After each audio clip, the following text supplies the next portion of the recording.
Ya. Listo, ok, gracias. Listo.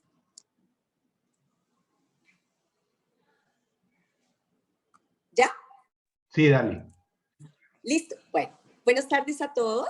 En el día de hoy, la Universidad del Bosque le toca el tema de súper interesante y es el tema de alimentación enteral en UCIP, un tema que es tan importante en cuidados intensivos, tanto como estos temas cardiopulmonares que de pronto nos gusta un poco más, pero este tema es tan importante como esto. Paola en el día de hoy nos va a hablar y nos va a dar como un resumen rescatando lo más relevante para entender la fisiología tanto normal del paciente crítico a nivel gastrointestinal, para luego entrar en esas recomendaciones de las guías actuales en cuanto a cómo iniciamos esa nutrición enteral y posteriormente decirnos qué pasa con el paciente post-UCI y su nutrición. Entonces, Paola, muchas gracias, Pablo, y Paola, podemos empezar. Doctora Izquierdo, doctor Vázquez, muchísimas gracias. Muy buenas tardes a todos. Gracias por acompañarnos.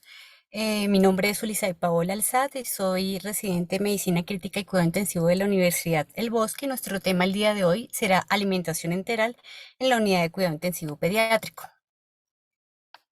Dentro de nuestra agenda de trabajo hablaremos sobre las generalidades de la nutrición, un poco de fisiología gastrointestinal en el paciente crítico, los objetivos del soporte nutricional, el monitoreo de este soporte, el manejo nutricional posterior al egreso de UCI y finalmente dejaremos unos mensajes para llevar a casa.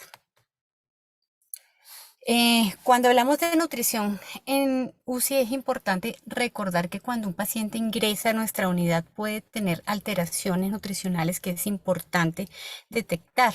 Dentro de ellas en nuestro país una de las más importantes es la desnutrición, porque esta prevalece en niños gravemente enfermos en el momento de la admisión a la unidad de cuidados intensivos pediátricos.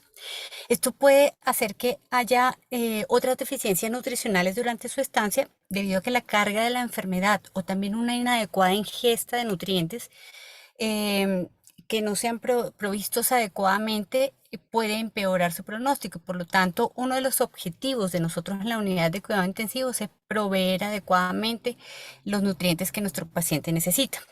Y es que la alimentación insuficiente es un problema que es bien conocido, pero tampoco nos debemos olvidar que muchos niños que están gravemente enfermos también corren el riesgo de ser sobrealimentados. La prevalencia de la desnutrición en los niños ingresados a la unidad de cuidado intensivo se ha mantenido prácticamente igual desde la década de los 90, ya que 1 de cada 4 niños que ingresa a la UCI presenta desnutrición aguda o crónica, y esto se va a asociar a mayor inestabilidad fisiológica y a la necesidad de mayores medidas de soporte. Por todo lo anterior, organizaciones como la ASPEN y ESPEN se han enfocado en desarrollar recomendaciones para detectar y manejar la desnutrición en niños hospitalizados. Para hablar un poco de la fisiología del sistema gastrointestinal, pues lo primero que debemos recordar es que este es responsable de la degradación mecánica y enzimática de los nutrientes y de la absorción de sustratos bioquímicos, también de la regulación hormonal del flujo de sustratos. Tenemos el modelo biológico del sistema de interacción cerebro-intestino-bioma, y este consiste en que la microbiota intestinal se va a comunicar con el conectoma intestinal, que está compuesto por la red de células que interactúan en el intestino y que incluyen células neuronales, endocrinas e inmunitarias. Esto se va a hacer a través de los metabolitos microbianos, mientras que los cambios de la función intestinal pueden también modular el comportamiento microbiano a nivel intestinal. El conectoma cerebral básicamente va a regular la influencia del sistema nervioso autónomo que altera la composición y la función microbiana intestinal. También indirectamente y mediante modulación del entorno microbiano en el intestino va a poder realizar esta función. La microbiota intestinal se puede comunicar con el cerebro directamente a través de las moléculas derivadas del intestino, y estas van a actuar sobre las terminaciones nerviosas vagales o espinales aferentes o directamente a través de las señales generadas por los microbios. Las alteraciones de la ganancia en estas interacciones que son bidireccionales, como lo podemos observar aquí, que se puede producir en respuesta a perturbaciones como por ejemplo el estrés, pueden alterar la estabilidad y el comportamiento de este sistema. Y eso se va a manifestar como trastornos del eje cerebro-intestino. Los procesos específicos de absorción y digestión de cada uno de los macronutrientes ya fueron revisados en una sesión anterior en este módulo de fisiología, por lo que no haremos énfasis en ellos durante esta charla. En cuanto a la respuesta metabólica del paciente crítico, es importante recordar que cuando hay estrés se va a producir una mayor expresión de eh, hormonas contrarreguladoras, dentro de estas las interleuquinas catabólicas, y esto va a conllevar aquí en el paciente crítico se produzca un estado altamente catabólico e hipermetabólico, lo que se va a asociar a un aumento de la permeabilidad capilar y de los nutrientes, lo que puede contribuir también a la disminución de la masa magra corporal. A nivel cardiovascular, va a actuar sobre la frecuencia cardíaca, sobre el gasto cardíaco y sobre el VO2. También va a disminuir la captación de glucosa con un aumento de la resistencia periférica de insulina, lo que lleva a hiperglicemia por estrés. El hipercatabolismo aumenta la gluconeogénesis y va a producir una importante respuesta a nivel de las proteínas, cuyo catabolismo va a originar una gran degradación de estas para asegurar que los aminoácidos que se requieren para la gluconeogénesis y también para la síntesis de proteínas en la fase aguda puedan estar disponibles. Todo esto va a llevar a una disminución de proteínas séricas y por lo tanto a la pérdida de masa muscular. A nivel de los lípidos, lo que se produce es un aumento de la oxidación de grasa y se va a presentar lipólisis. Eh, es importante hacer una diferencia entre el ayuno y el proceso crítico inflamatorio. En el ayuno, el paciente que no tiene patología asociada va a iniciar una gran cantidad de movilización de proteínas para garantizar el sustrato de glucosa. Pero el organismo puede adaptarse a esto y va a hacer que finalmente el catabolismo proteico disminuya, entrando en un estado de hipometabolismo, y así se van a disminuir todas las funciones biológicas para evitar el autoconsumo. Pero en el proceso inflamatorio, esta respuesta es tan exagerada que no se autolimita. Entonces, el catabolismo proteico solo se va a disminuir cuando los mediadores de respuesta inflamatoria sean controlados. Por lo tanto, se presenta un estrés metabólico y esto va a aumentar el gasto energético, convirtiéndose en un proceso altamente catabólico. Hay tres fases principales en la respuesta metabólica al estrés, que son muy importantes para poder entender la importancia del soporte nutricional. Tenemos una fase aguda en la que se va a producir la activación del eje hipotálamo hipoficiario. En esta va a haber un aumento de las citoquinas proinflamatorias y una elevación de las hormonas contrarreguladoras como el cortisol, hormona del crecimiento, glucagón y catecolaminas. También hay un bajo efecto de las hormonas periféricas circulantes como la T3, somatomedinas y la testosterona, debido a que hay una mayor resistencia periférica a los tejidos. La duración de esta fase es variable y puede ir entre horas o incluso días. Posteriormente encontramos la fase estable, en la que se va a producir una supresión central del eje hipotálamo hipoficiario tiroideo y adrenal. Aquí va a haber una reducción progresiva de los niveles de citoquinas inflamatorias. También va a haber una mayor sensibilidad de los tejidos periféricos y a las hormonas anabólicas, tanto T3 y hormona del crecimiento, como también la insulina.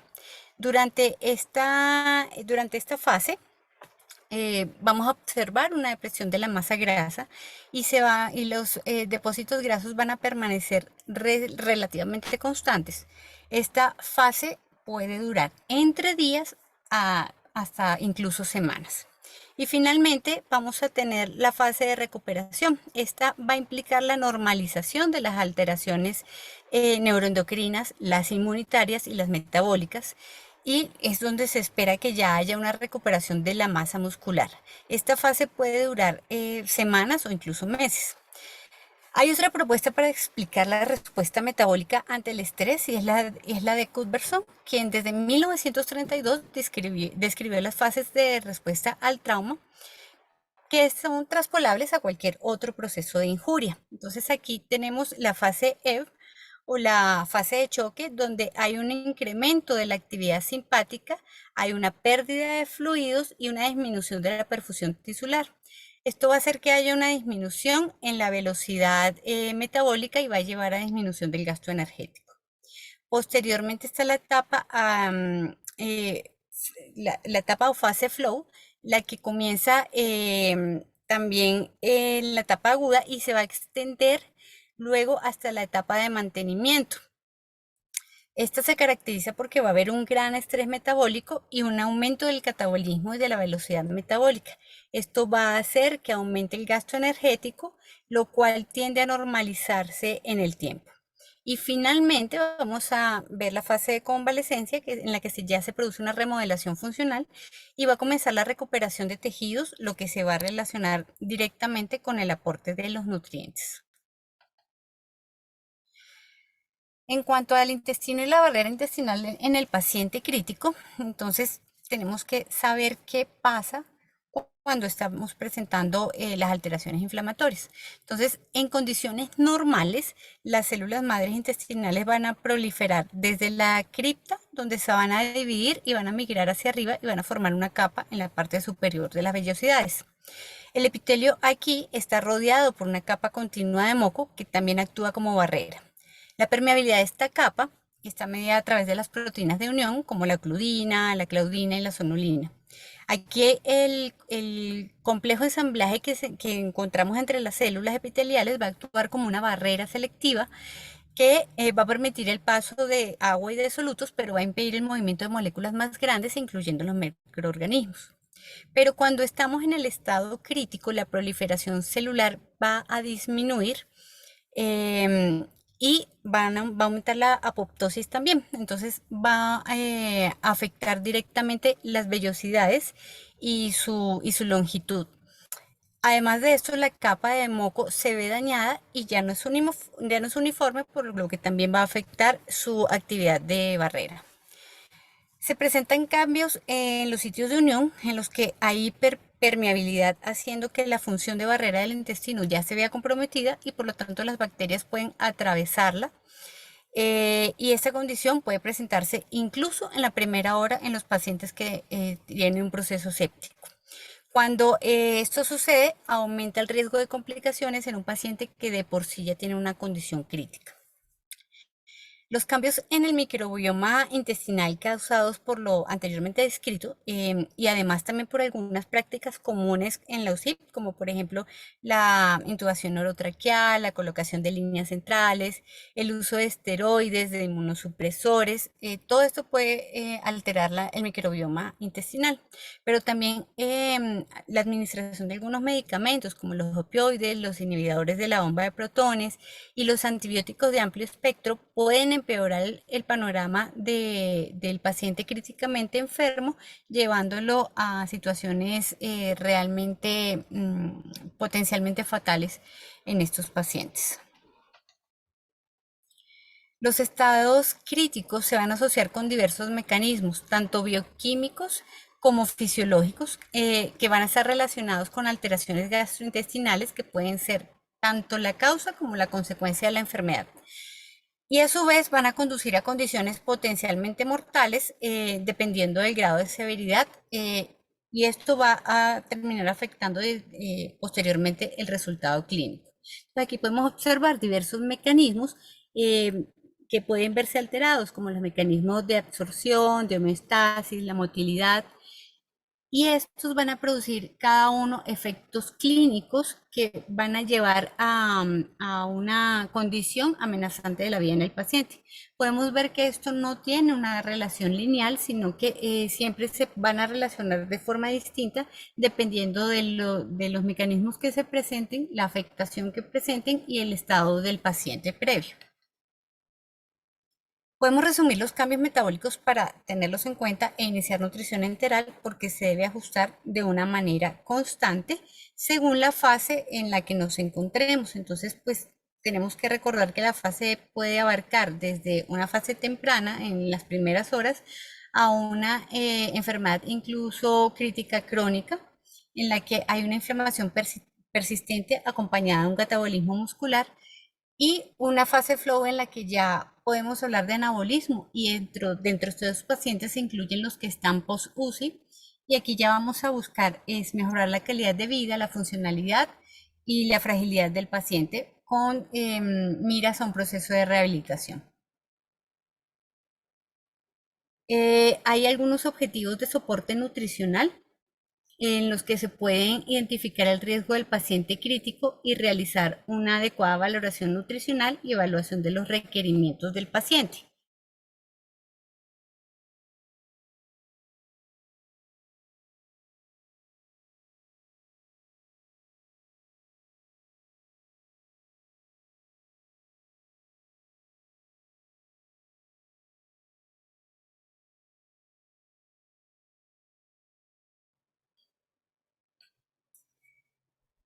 Bueno, entonces les hablaba que los objetivos del soporte nutricional se basan en la identificación del riesgo nutricional del paciente crítico y también en realizar una adecuada valoración nutricional y una evaluación de los requerimientos de este paciente, siempre con miras a evitar tanto la subalimentación como la sobrealimentación.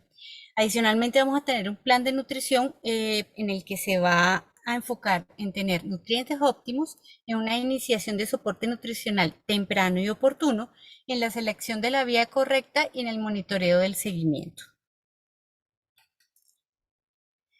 Para la evaluación nutricional del paciente crítico, primero quiero hablarles sobre la valoración global subjetiva.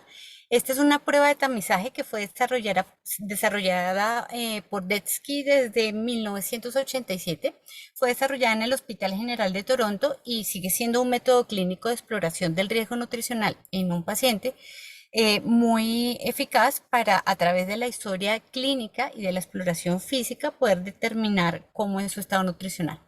Aunque originalmente esta prueba fue diseñada exclusivamente para pacientes que fueron sometidos a cirugías gastrointestinales, actualmente se puede aplicar para prácticamente todos los pacientes con cualquier estado clínico y pueden ser tenidos en cuenta básicamente 5 tópicos, dentro de estos la antropometría, los factores bioquímicos, los hallazgos clínicos, los antecedentes dietéticos y un examen físico adecuado, los cuales nos van a llevar a estimar el estado nutricional del paciente. Para el tamizaje nutricional también debemos tener en cuenta qué factores vamos a relacionar durante la estancia del paciente en nuestra unidad. En el ingreso necesitamos tener unas mediciones para poder obtener el Z-score y esto básicamente porque la medición del Z-score es la que se recomienda en las tablas de la Organización Mundial de la Salud y esto lo vamos a aplicar a varias escalas de riesgo. Dentro de las más utilizadas de la UCI están las del PIMS y la del Strong Kids, pero cuando hablamos de la última guía de Aspen del 2017, se concluyó que realmente ninguna de estas herramientas de tamizaje nutricional pueden recomendarse en la práctica clínica, por lo que no vamos a hacer énfasis en ellas. Entonces, es necesario obtener el peso, la talla, el índice de masa corporal de nuestros pacientes y menores de 2 años el perímetro cefálico. Adicionalmente, en cuanto a la evaluación bioquímica, pues esto nos va a servir más como marcadores de gravedad y no tanto como para determinar el estado nutricional del paciente. Sin embargo, va a ser una base con la cual vamos a hacer el posterior monitoreo de los pacientes. Los parámetros que vamos a analizar en este momento incluyen hemogramas, las proteínas séricas, los marcadores de composición corporal como la lectina, somatomedina, la IGF-BP, también el perfil lipídico, el perfil renal y también se puede considerar la función tiroidea y los niveles de vitaminas y minerales dependiendo de las características del paciente. Es importante tomar un peso diario adecuado, el cual no nos va a hablar directamente de cómo está el estado nutricional día a día del paciente, sino que nos va a dar una idea de qué otras alteraciones se pueden estar presentando que pueda aumentar el riesgo de complicaciones en nuestros pacientes. Y es importante sí que semanalmente hagamos un chequeo de algunos otros parámetros, no solo del peso, sino también del perímetro braquial y el pliegue tricipital, que sí nos va a dar una idea de cómo está avanzando el estado nutricional del paciente para evitar que lleguemos a alteraciones como la sobrealimentación o el déficit. De todas las fórmulas que existen para estimar los requerimientos calóricos, las guías Aspen recomiendan que se debe realizar la calorimetría indirecta. Esto se debe considerar como la medición del gasto de energía en reposo con el calorímetro indirecto para guiar el apoyo nutricional tanto en bebés como en niños críticamente enfermos. La calorimetría indirecta se va a basar en la idea de que el O2 inspirado va a ser usado para oxidar sustratos y que el CO2 expirado es producido por esas reacciones, por lo que es posible estimar la energía utilizada por el organismo y se va a realizar la medición del consumo de O2 o VO2 y la producción del CO2 o BCO2. Esto se va a hacer por un periodo determinado y se va a utilizar la fórmula de Via que da como resultado el gasto energético en 24 horas. Cuando hablamos de la deuda calórica, que tenemos que tener en cuenta, esta va a ocurrir cuando el paciente no va a recibir las cantidades de calorías y de proteínas necesarias y por lo tanto se va a producir una desnutrición o se va a exacerbar la que ya tenía el paciente. Esto va a incrementar la deuda calórica y por lo tanto va a empeorar los resultados clínicos y se va a ver reflejado en una mayor incidencia de complicaciones. Además, el incremento en el tiempo del ventilador también se va a ver beneficiado por esta deuda calórica y va a tener un impacto en la mortalidad de los pacientes. Las guías actuales recomiendan que en la fase aguda la ingesta de energía proporcionada a los niños en estado crítico no debe exceder el gasto energético en reposo. Pero después de la fase aguda, la ingesta de energía proporcionada a los niños debe tener en cuenta la deuda energética, también la actividad física que ellos estén realizando, los procesos de rehabilitación y el crecimiento per se de nuestros pacientes. En cuanto al gasto energético, pues este va a tener un comportamiento distinto según la etapa en la que se encuentre el paciente. En la fase temprana, el gasto energético va a ser menor que el que se tenía previo a la lesión. Durante las siguientes dos fases, el gasto energético va a aumentar, incluso va a superar los valores que tenía antes de la lesión. Y este no solo se va a ver influenciado por las alteraciones fisiológicas como fiebre, hipotermia o agitación, sino que también se va a ver impactado por las intervenciones terapéuticas que nosotros realizamos, como la sedación, el uso de beta bloqueadores, entre otros. Y aquí es donde cobra importancia la medición directa del gasto energético por calorimetría indirecta para poder enfocar nuestro manejo a las necesidades reales de nuestros pacientes. Pero hay situaciones en las que se necesita establecer un requerimiento energético sin tener la disponibilidad de la calorimetría indirecta. Los requerimientos energéticos van a variar según la población pediátrica, que es normal, y van a ser diferentes según la situación clínica de nuestro paciente y también según la respuesta al estrés en la que se va a encontrar en nuestro paciente.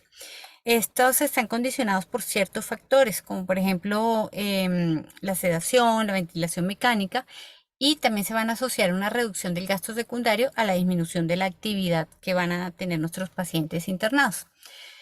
Es importante identificar cuáles son los pacientes que tienen un mayor riesgo de presentar alteraciones metabólicas. Dentro de estos están, por ejemplo, pacientes que ingresen con un estado nutricional inadecuado, que vayan a requerir ventilación mecánica y relajación muscular prolongada, que tengan alteraciones neurológicas y pues otros factores que también son importantes tener en cuenta. Cuando no es posible entonces realizar esa calorimetría indirecta, las guías ESPEN van a recomendar que se puede estimar la tasa metabólica basal con ecuaciones predictivas y la fórmula que más utilizamos es la de Schofield o Scofield, que brinda un buen acercamiento al gasto energético del paciente y que está dada tanto por el sexo como por la edad y esto nos va a dar una idea de cuál va a ser el requerimiento energético de nuestros pacientes para enfocar el aporte. ¿Y cuándo y cómo vamos a iniciar la nutrición enteral? Pues realmente no existen estudios con un adecuado diseño metodológico que nos puedan responder estas preguntas. Sin embargo, tanto las guías ASPEN y ESPEN, como ESPEN recomiendan que la nutrición enteral precoz en los niños, cuando están estables y con un buen soporte hemodinámico y farmacológico, es altamente benéfica. Que el inicio temprano de la nutrición enteral de las primeras 24 a 48 horas después de la admisión en UCI va a aumentar el riesgo, a disminuir, perdón, el riesgo de complicaciones y va a aumentar las tasas de éxito en nuestros pacientes.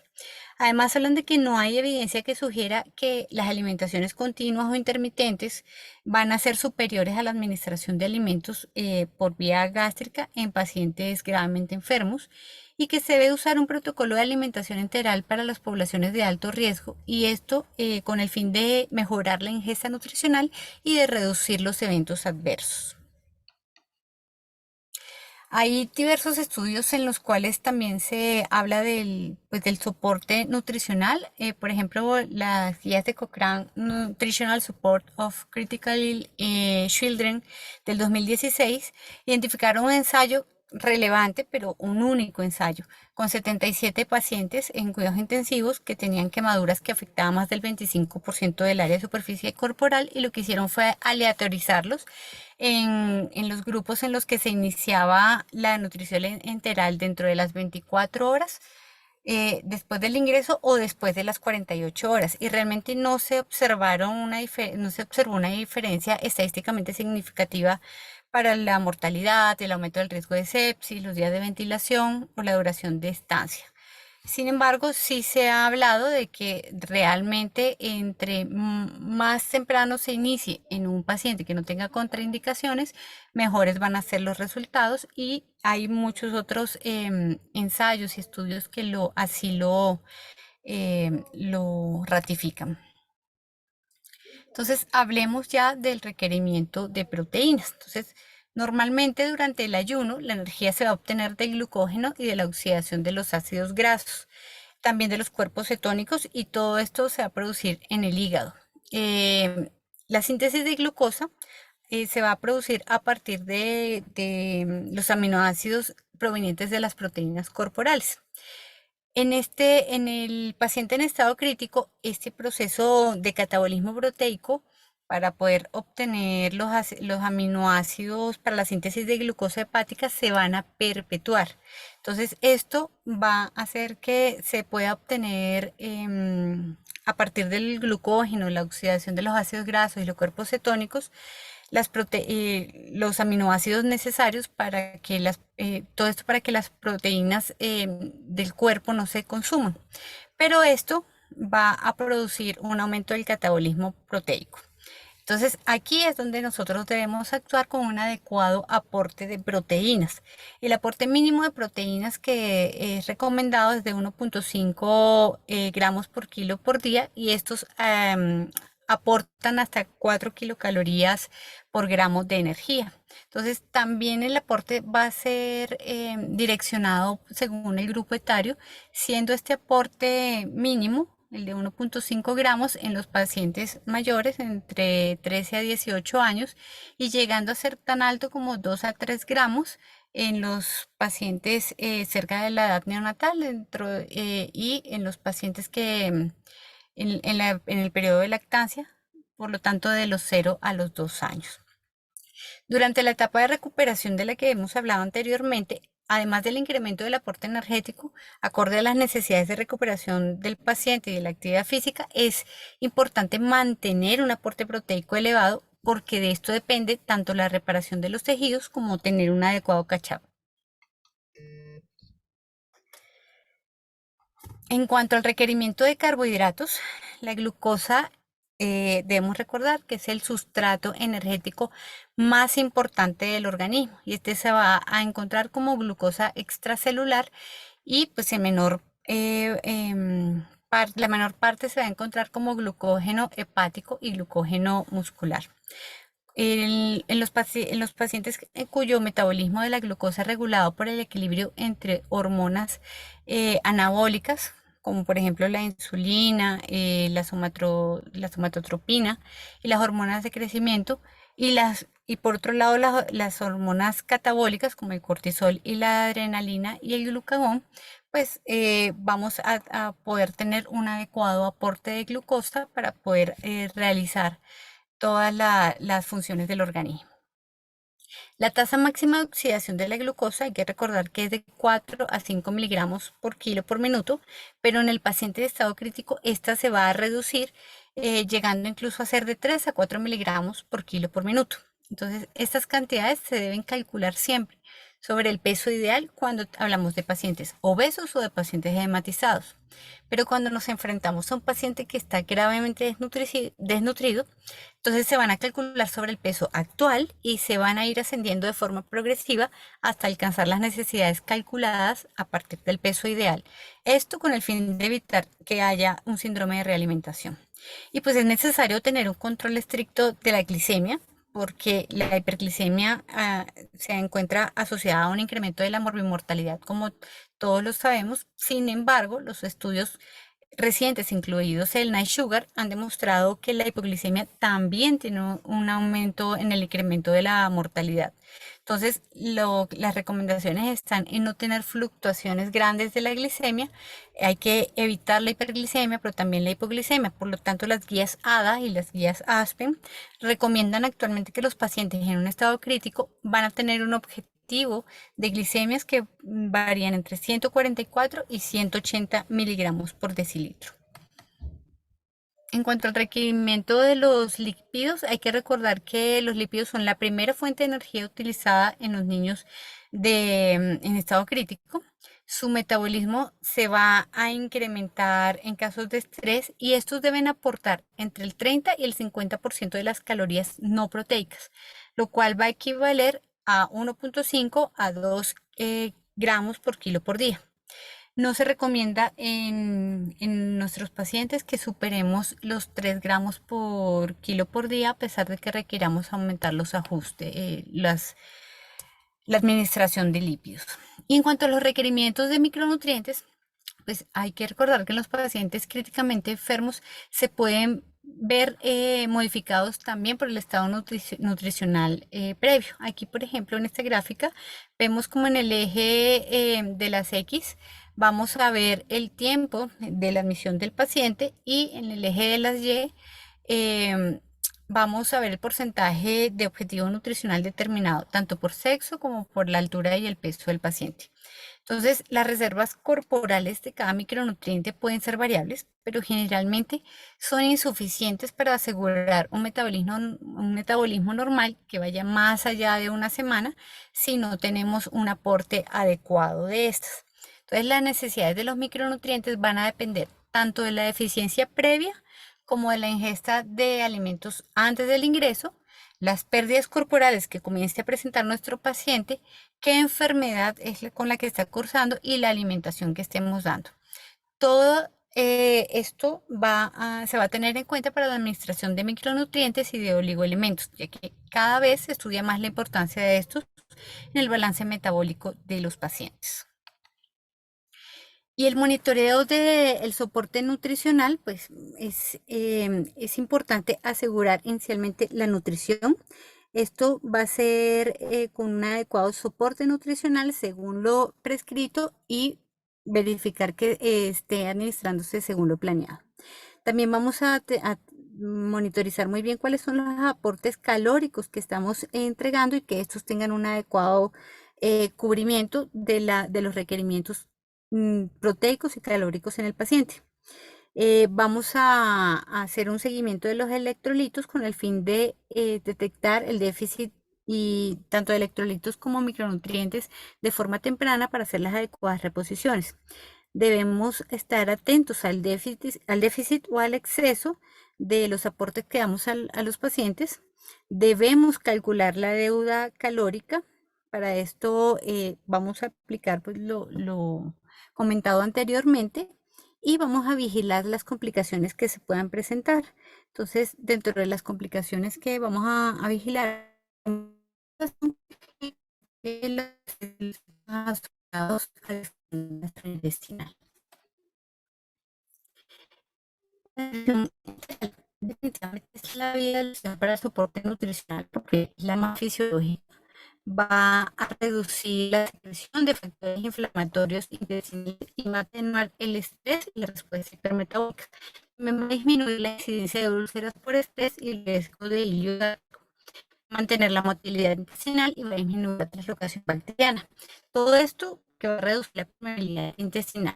Sin embargo, se pueden encontrar algunas barreras que podrían retrasar el inicio de la eliminación, como por ejemplo aquellos pacientes que necesitan ayuno, que van a ser sometidos a procedimientos, pacientes que se encuentren con restricción en la administración de líquidos, pacientes en los que haya un retraso en la colocación de una sonda de alimentación, aquellos pacientes que tengan disfunción gastrointestinal como una complicación o como una contraindicación para el inicio del aporte vital, y aquellos que tengan riesgo de aspiración gastrointestinal hasta que no tenga un adecuado dispositivo para la administración.